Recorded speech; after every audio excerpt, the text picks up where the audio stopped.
Queridos amigos, queridas amigas, que Deus os abençoe em mais um encontro onde vamos novamente refletir sobre as nossas vidas, sobre o nosso comportamento, sobre tudo aquilo que está ao nosso redor e que influencia a nossa vida. Vamos continuar fazendo o nosso autodescobrimento, uma tarefa árdua, solitária, intransferível, pessoal, que só cabe tão somente a nós fazer.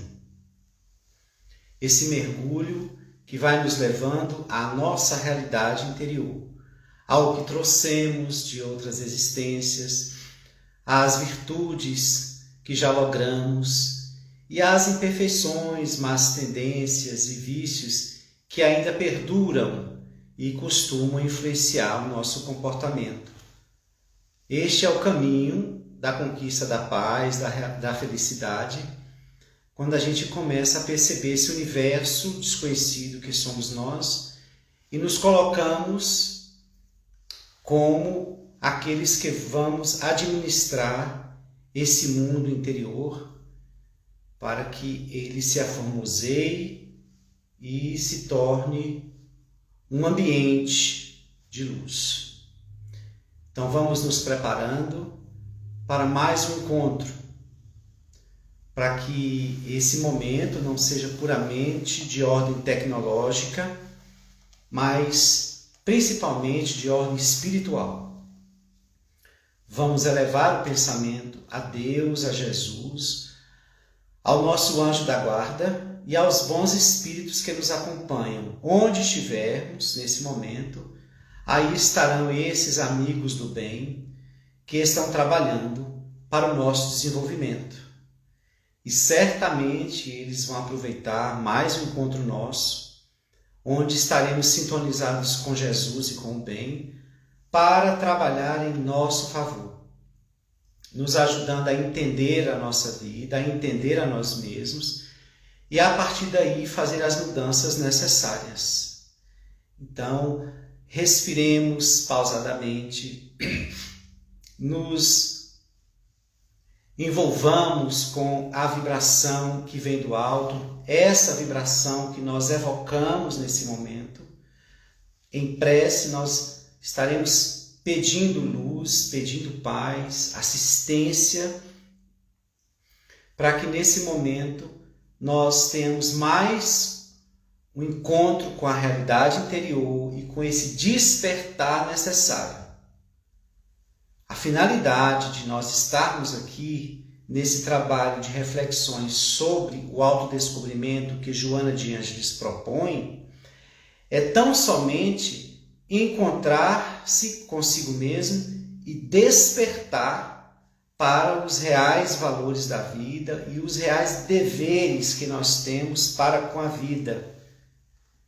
Porque no momento em que a gente desperta, nós passamos a dar um direcionamento mais seguro, mais acertado em nossas vidas, evitando assim o aparecimento de sofrimentos desnecessários, de provas que venham nos corrigir ou que venham nos chamar a atenção.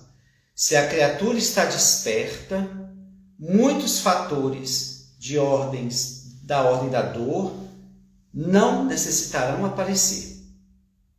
A criatura estará ela mesma conduzindo a sua transformação e se aproximando da paz e da felicidade no momento em que trabalha o seu campo moral para não ser necessário que o sofrimento venha fazer as correções necessárias, né?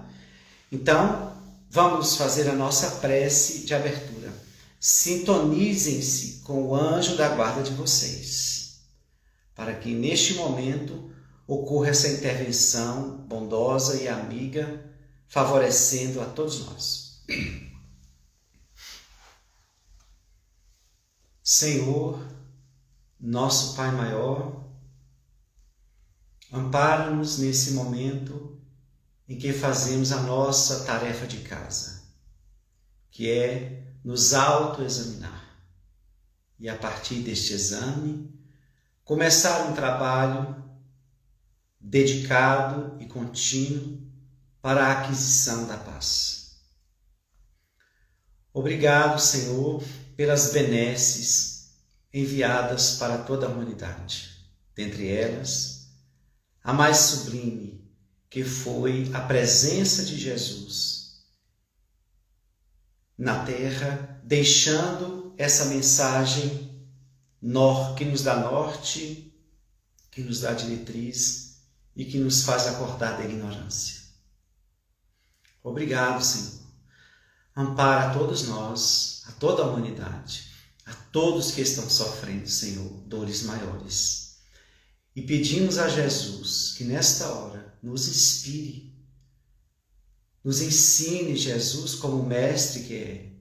Educa-nos a alma, para que aprendamos a viver de forma que não necessitemos mais do sofrimento, como o professor Severo. Rogamos aos benfeitores do espaço, amigos que estão ao nosso redor, vinculados a essa tarefa de toda terça-feira, 19 horas. Que esses bondosos amigos nos assistam, nos protejam e espraie essa energia para todos os cantos dos nossos lares, dos nossos ambientes de trabalho, onde quer que estejamos. Que estas vibrações advindas de Jesus e trazidas pelos benfeitores possam estar sempre nos dando força, estímulo, coragem e proteção para vencermos a nós mesmos. Fica conosco, hoje e sempre, que assim seja. O tema: amor e companheirismo. Todas as vezes que nós formos tratar do sentimento do amor e do laço que ele cria junto às pessoas, nós não podemos descartar a presença também contínua do egoísmo, que está ainda dentro de nós e constantemente trama para a nossa derrocada, para alcançarmos estágios de infelicidade, já que o egoísmo ele quer nos mostrar que podemos ser felizes sozinhos, no sentido de ser autossuficiente, no sentido de não se interessar, não se importar com o outro, que podemos criar uma concha e ali buscar o nosso gozo particular sem que este seja distribuído, sem que este seja compartilhado. Esse gigante da alma está ainda na intimidade de nós todos. Então, é importante estarmos atentos a esses envolvimentos que ele nos lança, ou a esses movimentos que ele produz. Nós somos ainda seres egoístas. De hora em vez, ele se nos apresenta, nos conduzindo a comportamentos na busca tão somente de nos beneficiar. Nem que isso o outro venha a pagar um certo preço, ou venha a não ganhar o mesmo. Isso é uma realidade. Quem faz autodescobrimento precisa ter coragem para assumir o que está dentro de si. E o egoísmo é um sentimento que veio sendo construído desde priscas eras dentro de nós. Não tínhamos maturidade para essa interação. Não tínhamos amadurecimento espiritual para a aquisição desse amor pleno que nós estamos buscando. Então, por mais que estejamos falando de amor e de tudo aquilo que ele produz de bom, é imperioso que examinemos o nível do nosso egoísmo, que mata as relações, que aniquila qualquer troca saudável. E se falando do egoísmo, nós vamos perceber que com a presença dele, não pode haver, como, por exemplo, o companheirismo. Ser companheiro, nós já sabemos muito bem como é, ou de que forma isso se dá. A primeira coisa que precisa acontecer para nós termos esse olhar de companheirismo para o nosso afeto é entrar no campo da empatia. É muito falada essa palavra, mas a gente examina pouco esse movimento que nós precisamos fazer. Nos colocar no lugar do outro. Nós já falamos isso aqui algumas vezes, mas não custa repetir. Nós ainda não sabemos nos colocar no lugar do outro. Estar no lugar do outro não é tão somente imaginar-se lá, mas é também tentar entender que, se fosse aqui, como seria? As pessoas imaginam a situação do outro lá. É importante examinar a situação do outro se fosse aqui. E assim nós vamos exercitando esse olhar para o próximo. Exercitamos também aí esse olhar de sermos todos irmãos, filhos do mesmo Pai. Então, para que a gente possa desenvolver o companheirismo, primeira coisa, eu preciso ter empatia. Porque senão, não me interessa o outro. Não me aproprio de um exame mais profundo, mais atencioso em relação ao outro. O egoísmo me cega e me traz para um lugar onde o mais importante é o que me agrada. O companheirismo é quando nós fazemos essa ponte mesmo, de ir conhecer esse universo do outro. E na relação afetiva, esse companheirismo enriquece por demais o casal.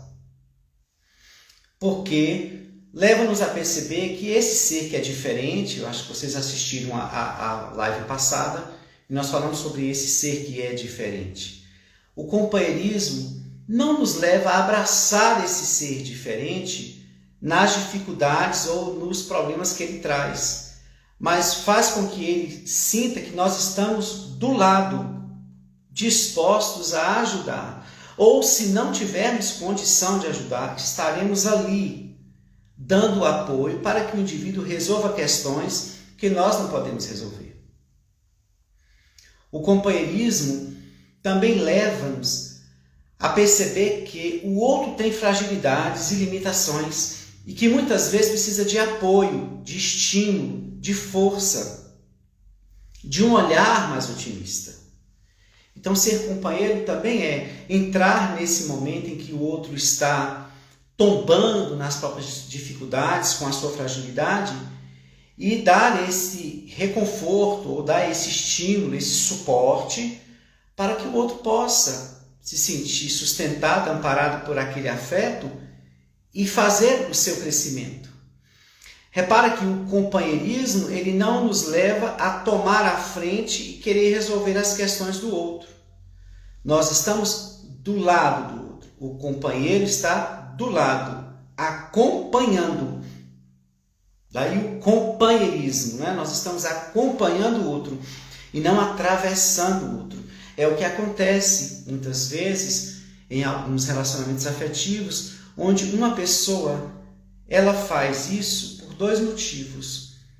Ou ela está querendo se beneficiar resolvendo o problema do outro para não ter problema, ou ela está ansiosamente querendo ver o outro feliz e sem dar chances para que o outro se realize nesse ponto, ela atravessa.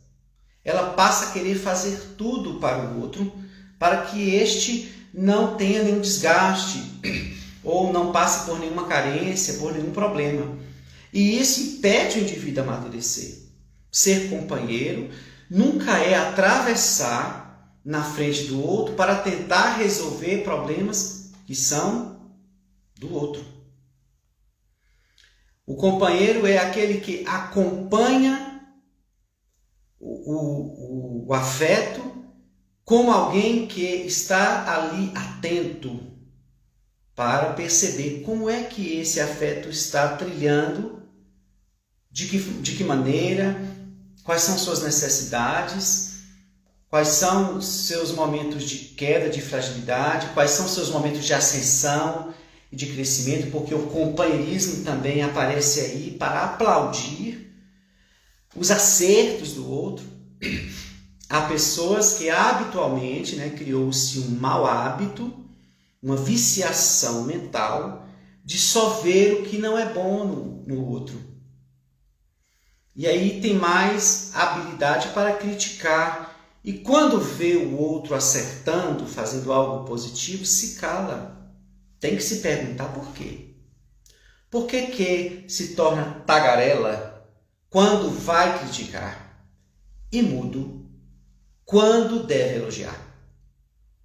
O que te incomoda quando o seu companheiro, a sua companheira, consegue algo positivo? Tem um comportamento elevado, equilibrado, saudável. Algo de bom lhe acontece. Por que não elogia? Será inveja? Será aquela velha competição que nós falamos que os casais criam? Quem é melhor quem? Examina-te. Porque o amor maduro, ele produz esta posição de companheiro, de companheira, para aplaudir também. E poder olhar o que o outro tem de melhor e dizer, olha, eu percebi que você mudou, eu percebi aquela ação sua que foi saudável, parabéns, estou feliz por você. Para muitas pessoas é difícil dizer isso. Há de se saber por quê, né? E cada um fique aí para se examinar, caso tenha esse comportamento. Esse companheirismo leva o outro a ter segurança, da mesma forma que a gente se sente seguro quando alguém está do nosso lado, sem grandes interferências, mas com forte presença. No companheirismo surge muito o fenômeno do diálogo, do querer saber do outro. Encontramos muitos casais que não se conhecem, a não ser de forma muito superficial, muito rasa. As conversações são aquelas corriqueiras do cotidiano. O companheirismo nos leva a querer saber do outro. Me fala o que você está sentindo, o que você está pensando, por que você está assim. E o outro poder contar conosco. E é aí que entra o fenômeno da amizade também, que forma esse companheirismo. É daí que surge a ferramenta poderosa do diálogo, para que a gente entenda o outro. E nesse companheirismo surge algo muito positivo, que é nos propiciar a conhecer mais esse outro. E quando a gente conhece mais o outro, a gente diminui o julgamento. E a gente aumenta a compreensão. E quando a gente não conhece as pessoas, há um hábito de julgar. Eu estou sentindo que essa pessoa, eu acho que essa pessoa, eu notei que essa pessoa, sem saber as causas reais que estão levando, muitas vezes, a comportamentos que nós consideramos infelizes. No relacionamento afetivo, o companheirismo nos leva a querer saber desse outro, porque quando acontecer alguma coisa, nós temos uma noção do que se trata. E assim nós temos uma compreensão. Era assim que Jesus agia. Ele sabia o karma da humanidade. Ele sabia a inferioridade que carcomia as estruturas interiores das individualidades e da coletividade em si. Ele entendia o atraso moral dos seres humanos. E por entender, ele compreendia. E ele tinha muito mais, ele tinha piedade, compaixão. E se dispunha a ajudar a todos. Então o companheiro, a companheira, também estabelece alguns limites. Se o seu afeto tem um comportamento negativo, não tem por que fazer companhia. No sentido de ser conivente. Você pode estar ali, deixando bem frisado que você não concorda com aquele comportamento, que não faz bem a ele, ou muitas vezes não faz bem ao casal ou à família. O companheiro também é aquele que alerta, que dá a sua opinião sobre aquele comportamento que é negativo, ou que pelo menos lhe afeta, ou afeta o ambiente. Precisa dizer a verdade. Porém, como nós falamos na live passada, Emmanuel considera a verdade como um diamante, que é precioso. Mas se for lançada com força, fere. O companheiro ou a companheira precisa saber lidar com a exposição do que se considera verdade e poder falar. E é nisso que o amor conduz o manejo da fala, a hora exata de falar, a hora mais propícia.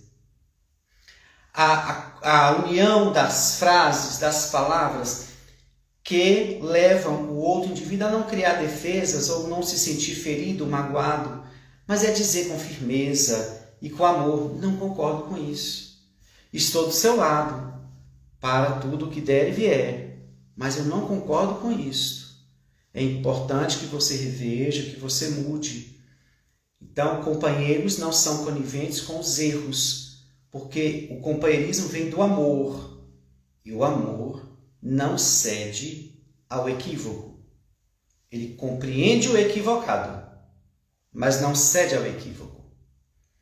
Por isso que nós precisamos olhar ao nosso redor e ver se nós realmente estamos sendo companheiros, de querer ouvir esse outro.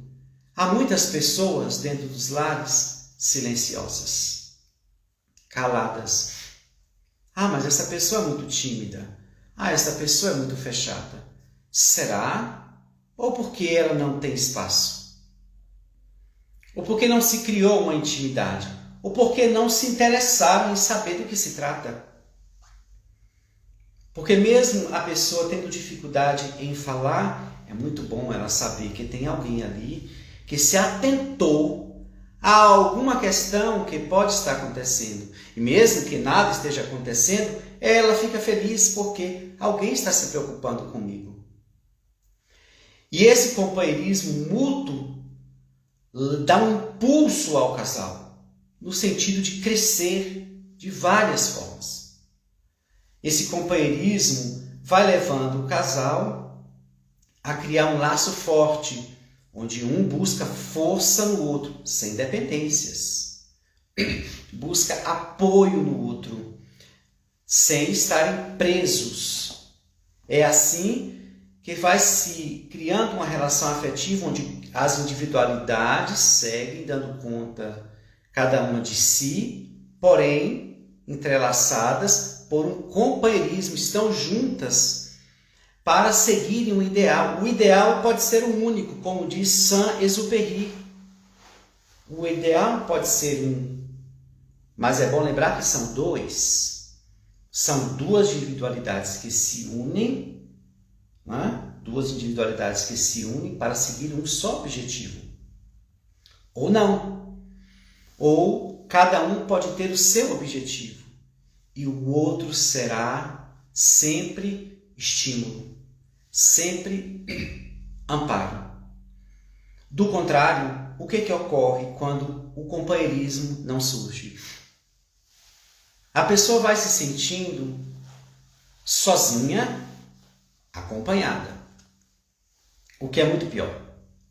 Porque quando você está só, entre aspas, no campo físico, quando você está só, sem a presença ali física de ninguém, há uma justificativa de se sentir só.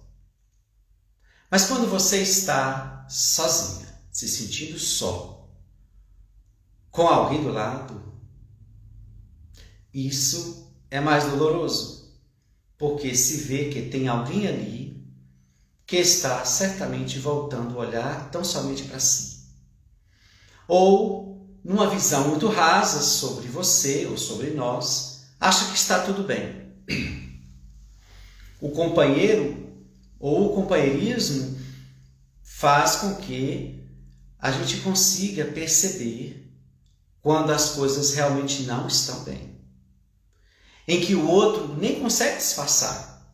Às vezes está sorrindo, mas esse companheirismo nosso é tão presente que a gente já leu a fisionomia, já leu a postura do corpo, o corpo vai falando, a gente já vai detectando como é que o corpo está falando do que está acontecendo, a gente sente a impostação da voz, os recuos, enfim.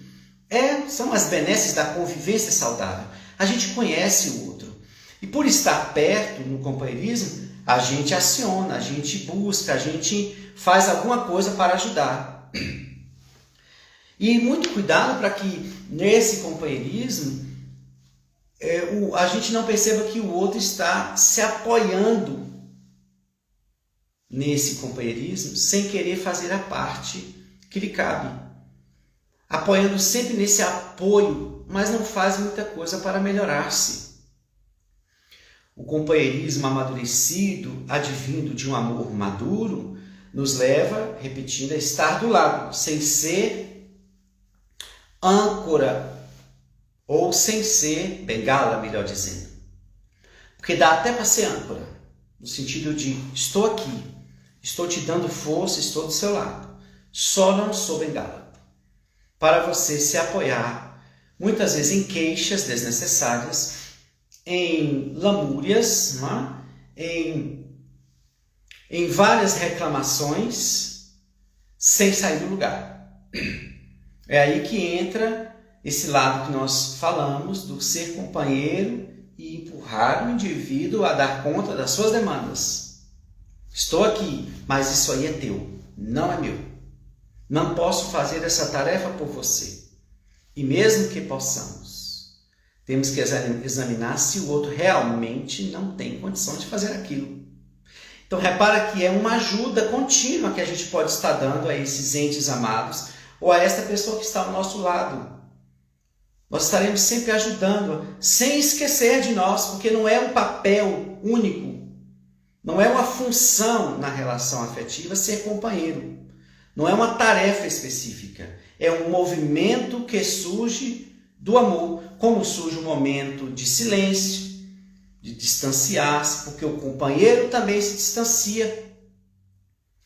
No momento em que não é positivo, não é saudável estar ali naquele momento, é necessário deixar o outro um pouco a sós, para elaborar melhor aquilo ou que lhe aflige, ou diante daquela questão que ele precisa decidir. Às vezes recuar é muito bom.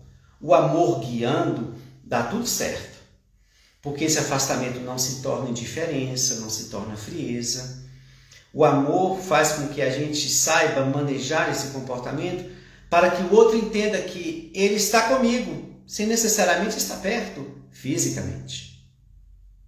Podemos estar do outro lado do mundo, nos mantendo companheiros de quem está longe de nós, pela forma como nós conduzimos, pela vibração que também sai do amor que sentimos. Por isso que na ausência do companheirismo, a pessoa se sente desmotivada muitas vezes e quer falar de alguns problemas, de algumas demandas, não tem estímulo. Às vezes tenta até começar uma conversa e o outro está tão voltado ou votado para si ou para outras questões que o diálogo vai se encurtando, vai se esfriando, porque quem está necessitando falar não vê interesse no outro. Nem o olhar fita-nos na hora em que estamos falando, demonstrando uma certa desatenção, quando aquilo muitas vezes nos é muito grave, ou nos é muito difícil, às vezes falar, às vezes expressar. E é nessas horas que o indivíduo às vezes busca um amigo, alguém de fora para desabafar. Porque na relação, ou dentro de casa, ou seja lá com quem for, não consigo. Então, que relação afetiva é esta? É uma relação afetiva para cumprir deveres, cada um. Se for um casal, é para cumprir os deveres de casa, os deveres com os filhos, o contato sexual, pagar as contas, seja lá o que for. E só? Não, esse é o formato dos relacionamentos materialistas. Um relacionamento espiritual, um relacionamento que envolve crescimento espiritual, de envolvimento espiritual, é quando, além de tudo isso que eu disse, que são dos deveres de um casal, há esta ligação, este vínculo com as almas, umas com as outras. Somos almas. Por isso que a gente sempre fala da questão sexual. Então, como é que uma pessoa tem um contato sexual com alguém, levando, no sentido físico, ao maior nível de intimidade possível? Mas quando se desvencilham do contato sexual, parece que não se conhecem.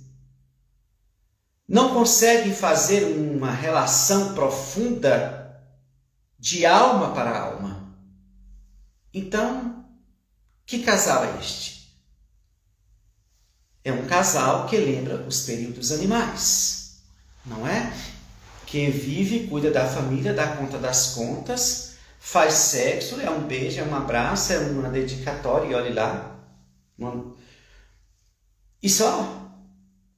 Sim, mas esse ser que reencarnou com você, ele é um universo de informações. Ele é um ser viajante do tempo, referto de experiências, não quer descobrir quem é? Não quer saber quem a lei escolheu para estar do seu lado? Não foi por acaso, não se jogou dados, porque Deus não joga dados, como diz Einstein. Não, houve uma escolha meticulosa, não quer saber por quê? Quem é este ser que está comigo? Que transita comigo, que se relaciona comigo? Não sei quem é. Não quer saber qual o significado, o que esse ser tem a lhe ofertar? Muitas vezes não. Relacionamentos seguem uma vida inteira e as pessoas ou desencarnam ou se separam sem saber quem era aquela pessoa que estava comigo. Não tenho ideia. Eu posso dizer como ela se comportava no cotidiano, a pessoa que era, mas profundamente não sei de quem se tratava. Infelizmente, é esse formato da família que ainda não se espiritualizou para enxergar estas outras paisagens. São espíritos que estão conosco. Eu preciso conhecê-los porque, da mesma forma, eu quero que eles me conheçam. Ou eu me fechei. Ou quem está dentro de um casulo fechado sou eu. Ou o companheirismo quer surgir e eu o nego. Porque egotista, eu quero viver o meu mundo, o meu universo. E quero tão somente que os outros me atendam os caprichos, os desejos, as vontades. Não quero que ninguém saiba das minhas dores, das minhas fraquezas, das minhas angústias. Sim, porque essa defesa? Chega um momento em que ninguém consegue carregar tanto tempo esses dramas sozinho, porque Deus estabeleceu que ninguém vive sozinho. Precisará mais cedo ou mais tarde de alguém, ou para lhe ouvir, ou para lhe ajudar, seja lá o que for. Ninguém veio para viver sozinho. Aqueles que optaram em seguir Jesus, optaram por andarem a sós para abraçar a humanidade inteira. E nunca sozinhos. Então, ou somos nós que estamos impedindo esse companheirismo? Ficamos no nosso mundo e daqui passamos a criticar todos, ou a querer que as coisas andem do nosso jeito. Nos permitamos que os outros saibam um pouco de nós. Se temos dificuldade de falar, ensaia algumas palavras. Ensaie alguns movimentos para se apresentar. Família não é esta aí que está posta. Uma família ansiosa, cheia de preocupações e boletos a pagar, filhos para cuidar, afetos para dar conta. Não é só isso. São encontro de almas. E precisamos criar um laço. Se é que queremos andar com elas, precisamos criar um laço o quanto antes. Porque se essa família se desfizer pela desencarnação, esta pessoa que você queria tanto, por não ter exercitado o laço com ela, ela pode seguir outros caminhos. E você não tem ligação com ela no mundo espiritual. O companheirismo faz do grupo familiar ou da relação a dois um elo extremamente forte. É tão bom saber que tem alguém que pode nos ouvir, que pode até nos dar um conselho, ou não, ou pode apenas nos ouvir, ou quem sabe pode falar do seu olhar sobre aquilo, sem querer que a gente obedeça, porque tem pessoas que são assim. Vão nos dar conselhos ou vão nos dar ordens? A gente está... O que é que você acha sobre isso? Aí a pessoa começa a dar uma ordem. Olha, eu acho que você deveria... Você não pode dizer isso. Você não acha que ninguém deve fazer nada porque você não está no outro. Olha, pense bem, por esse lado, por esse lado. O que você acha disso? O que você acha daquilo? Agora... comandar a vida do outro, muito cuidado. Primeiro, porque você não é o outro. Segundo, porque o seu conselho pode ser algo positivo para o seu prisma, mas não é para o do outro. E aquilo pode mais complicar do que ajudar. E serás tu responsável. Ou pelo menos uma parte da responsabilidade será tua. Então o conselho que nós damos à luz do Espiritismo não é uma ordem. É um convite a pensar, olha, eu acho que você poderia fazer isto. E o que você pensa sobre isso? É possível? E aí a gente vai sempre abrindo espaço para que o outro, com sua individualidade, com sua identidade, se sinta livre para ouvir as reflexões e decidir. E não ter que seguir. Às vezes eu estou no consultório atendendo alguém e essa pessoa chega na outra sessão, olha, eu não sei nem como lhe falar isso que me aconteceu, eu cometi um equívoco, como se eu fosse julgá-la. Como se ela estivesse preocupada com o meu olhar, julgando-a. Nem o psicólogo, muito menos o psicanalista, pode assumir essa postura. Que dirá as pessoas que estão dentro das nossas casas. Nós não estamos aqui para fazer um olhar crítico, um juízo de valor. E por mais que façamos, tenhamos bastante cuidado pela onda do companheirismo para ajudar as pessoas. Porque quando chega um momento, a gente está querendo fazer com que a pessoa faça o que a gente faria. Uma certa vez, na minha imaturidade, que é muito grande ainda, eu disse assim, se fosse comigo, eu fazia assim, assim, assim. E um espírito amigo se aproximou e disse, será, meu filho? Será que você faria exatamente isso? Bem, primeiramente, você teria que saber se você já passou por isso. Então, muitas coisas que você diz, se fosse comigo eu faria isso. Bem, depende. Se você tiver experiência nessa vivência que a pessoa está passando. E se você nunca passou, como é que pode dizer se fosse você faria dessa forma? Então, eu fiquei mudo por um tempo. Daqui a pouco, eis que os hábitos nos levam, né? Se eu fosse... Aí eu lembro, eu falo, meu Deus. E aí ele me disse mais. Nem tudo numa existência o espírito vivencia, por isso precisa de muitas. Essas experiências que você acha que você daria conta, um dia você vai passar e perceber que a dificuldade que é lá vai aparecer aqui. Então, o companheirismo nos leva a ouvir o outro, a trocar ideias, a opinar no sentido de não dar uma ordem. O que é que você acha? Olha, eu penso por aqui, mas a medida do que se fazer e de como fazer é pessoal. É um trabalho afanoso que a gente vai ter que fazer. Porque o orgulho nos leva a isso, o egoísmo também, porque a gente quer sempre moldar todo mundo do nosso jeito. A verdade é essa, não é?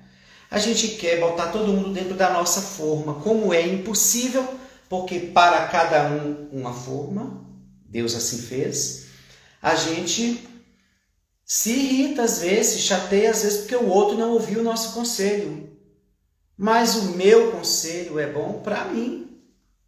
Nem sempre será bom para o outro. Ou às vezes pode ser até muito bom o que eu disse, mas o outro não tem estrutura para sustentar aquilo. Então, muito cuidado para que a gente não influencie os outros a fazer uma coisa que a gente dá conta, ele não. Ou ela, ou seja lá quem for. Então, esse companheirismo nos leva a ouvir o outro e opinar. E dizer, pense assim, que tal isso? Você já pensou por esse ângulo? Como é que você pensa? Ah, eu não consigo, eu não dou conta. Ah, eu acho que é por aí, mas eu não sei como fazer. E a gente vai respeitando o limite do outro, o ritmo do outro, as condições psicológicas do outro, a condição moral do outro, o nível evolutivo. Isso é companheirismo. É companheirismo, estar do lado, mas entender que há uma engrenagem particular que transita ali. Por vários motivos, os quais eu desconheço. Não é? Então, quando Jesus não vai julgar a mulher, ele disse, olha, se eles não te apedrejaram, não te julgaram, por que eu? E eu repito isso, né? Se eles que não sabem das causas que te trouxeram a essa situação, não te julgaram, não te apedrejaram, por que eu que sei? Farei algo. Como a dizer, não é? Eu sei a raiz do adultério. Eu sei a parte do companheiro, a responsabilidade do companheiro. Eu sei o peso da sociedade agora para com as mulheres. Eu sei quem você é, mulher. Te dou só um conselho. Vá. Ou seja, siga a tua vida. E só não tornes a pecar, para que não te aconteça algo pior. Jesus ali não estava analisando quem foi que começou, quem não foi que começou, apesar que ele já sabia. Ele foca no atual momento e diz, não tornes a pecar. Abrace este ensinamento, não tornes a pecar. Da mesma forma, precisamos ser companheiros e acompanhar o desenvolvimento do outro, dando apoio. É claro que nem sempre teremos sucesso nas nossas intervenções ou na nossa presença ali ao lado, mas ser companheiro também é compreender até onde a pessoa pode ir. Não é? Por mais que às vezes nos entristece, mas a gente tem que ter só a consciência tranquila de que a gente fez o possível. Joana de Ângeles diz que quem fez o possível fez o máximo. Então, nós precisamos só estar atentos se nós estamos sendo companheiros. Não podemos cobrar isso dos outros, tá bom? Não podemos usar os discursos. Só abrindo um parêntese, as pessoas costumam dizer assim, ah, mas Arilson falou na palestra que isso. Ah, mas fulano falou isso. Ah, mas eu li no Evangelho que tem que... Muito cuidado, para que você não seja uma Marta, a irmã de Lázaro, que buscou Jesus para chamar a atenção da irmã, buscou a autoridade de Jesus. Por que ela mesma não foi e disse, Maria, bora levantar, né? Vamos arrumar aqui, Jesus está em nossa casa. Não, Senhor. Olha, Maria, enquanto eu estou agastada, muito cuidado.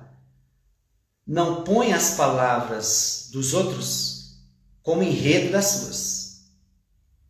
Tá bom? Arilson falou, fulano falou. Não, olha, eu estava ouvindo algo, concordo com aquilo e estou lhe dizendo que... E aí você diz. Depois eu contarei para vocês uma história que me rendeu um problemão na época, quando alguém disse exatamente, não, mas a Arilson me disse que a pessoa veio querer tirar a satisfação comigo. Eu disse não, não foi eu que disse, foi o Espiritismo. Eu só fui ponte. Isso está lá na doutrina, você se veja lá com ela. Porque se fosse uma coisa minha, eu diria sim, é minha opinião. Mas eu não mandei o outro abraçá-la e colocá-la como verdade. Aí é uma demanda lá. Tá bom? Então que a gente reflita sobre esse companheirismo. Principalmente não para cobrar o companheirismo do outro. Tá bom? É o que eu acabei de falar. Ah, a palestra hoje foi sobre companheirismo, como se estivesse dando uma indireta. A gente não conquista ninguém assim. Ou, foi dito assim, não. Eu tenho que fazer a minha parte. Mas o outro não retribui bem. Aí é um problema dele. Você reencarnou para dar conta da parte que é tua. Então, faça o melhor que puder. E ser companheiro. Ser companheira. Fica perto. Tem muitas pessoas que só precisam dessa presença, de saber que tem alguém ali com quem contar. Isso dá um conforto muito grande. Né? Seja nos momentos difíceis, ou seja para festejar juntos as vitórias do dia a dia. Tá bom? Vamos ficando por aqui. Desejo a vocês muita paz, muita saúde, né? Vamos vibrar pela humanidade inteira. Que Deus envolva todos. E convido vocês a se inscreverem no canal, no meu canal, e no canal do Francisco de Assis. Porque se inscrevendo no canal, vocês podem também sair divulgando as palestras que nós estamos colocando lá. Emmanuel diz que a maior caridade que se pode fazer pela doutrina espírita é a sua divulgação. Então, vamos divulgar. Muita paz. Deus nos abençoe.